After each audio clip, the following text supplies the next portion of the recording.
पवन सिंह और अक्षरा सिंह दोनों जा रहे हैं शादी करने एक साथ। तो क्या है वीडियो की पूरी खबर आपको सीधा डिटेल में बताते। उससे पहले अगर हमारे चैनल पर नए हमारे चैनल को सब्सक्राइब करें, वीडियो को लाइक करें।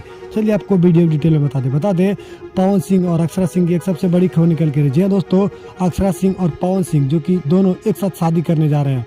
बता दें जो कि कुछ दिन पहले ही इनका जो कि सोशल मीडिया पे एक वीडियो वायरल हो रहा था और ये पवन सिंह जो कि राजी भी हो चुके थे, जो कि अक्षरा सिंह से शादी करने जा रहे थे। बस किसी कारण से शादी नहीं हो पाया, ज्योति सिंह से शादी कर लिए थे। ज्योति सिंह को ये तलाक दे चुके हैं पवन सिंह, और अक्षरा सिंह को भी कहीं ना कहीं उनको मन में भी चल रहा है कि हम भी पवन सिंह से शादी करेंगे, और दोनों का मन जो कि राजी हो चुका है। और ये बहुत ही जल्द जो कि दोनों शादी करने वाले हैं और एक से एक फिल्म कर रहे हैं। बता दे अक्षरा सिंह अभी लंदन गई हुई है पवन सिंह के साथ। पवन सिंह भी लंदन में शूटिंग कर रहे हैं एक से गाने का और फिल्म का, जो कि भोजपुरी में तहलका मचाएंगे। आपको बहुत ही जल्द जो कि देखने को मिलेगा पवन सिंह का जो कि एक शादी सॉन्ग जो कि गा रहे हैं पवन सिंह और अक्षरा सिंह दोनों मिलकर। लंदन में भी शूटिंग चल रहा है और बहुत ही जल्द जो कि दोनों बिहार में आएंगे और शादी करेंगे। तो चलिए आपको ये वीडियो खबर मिल के अच्छा ही लगा होगा।